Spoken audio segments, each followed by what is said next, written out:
Ayan, mga kabe. Si Kuya Road ay kumakain ng loko. Nagutom sa paglaro. Yan, nakabili na ako ng gagamitin na dun sa aming 10th year anniversary kay Samsung. This one. Nabili na kami. Tapos, ay my God. Isang beses ko na naman gagamitin. Hindi ako mahilig mag-ganyan. Gusto ko pa rubber shoes para mas kasi gusto ko komportable, diba? Pero, syempre, diba? Kailangan daw forma. So, maya-maya is gagala natin kasi wala pa pala kami doon sa may after sa Bonifacio kasi naman, my God, diba? 11 years 9 years, roughly 9 years na kami nandito, pero promise di kami nakakalipo kasi alam mo naman, diba, palagi na sa work, tapos sa apartment, work, family. Pero, recently, di ba, nagpupunta kami doon sa kanila, sa natin kami. And, I don't know kung doon na ba ako mag-stay.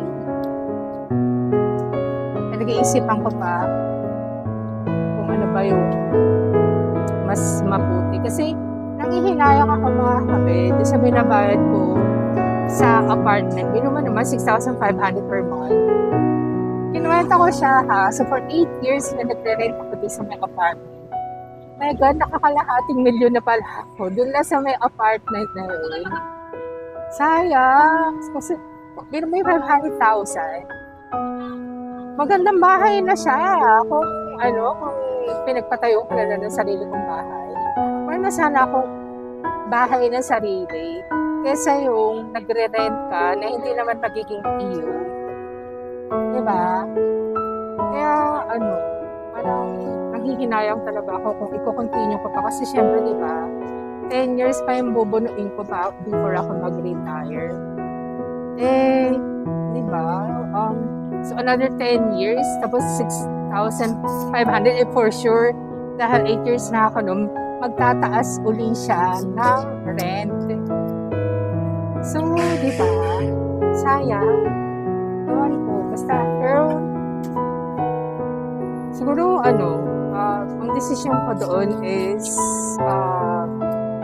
80-20. 80% na doon sa kanila. And 20% na lang yung mag-iisip. Pero, naisip ko rin kasi yung advantage naman na nandito ka. Kasi kapag dito ka, malapit lang ako sa office. Hindi ko kailangan mag-commute. Yun nga lang, magbabayad kasi ako. Oh my God, Diyos ko, ang kuryente namin, 3,000 per month.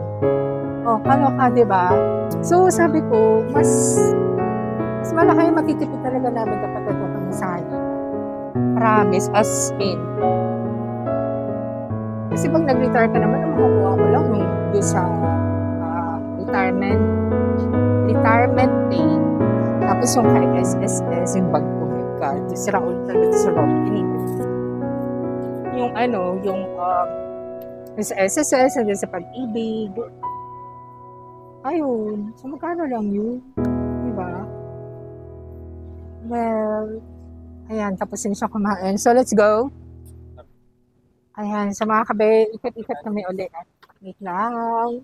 See you later.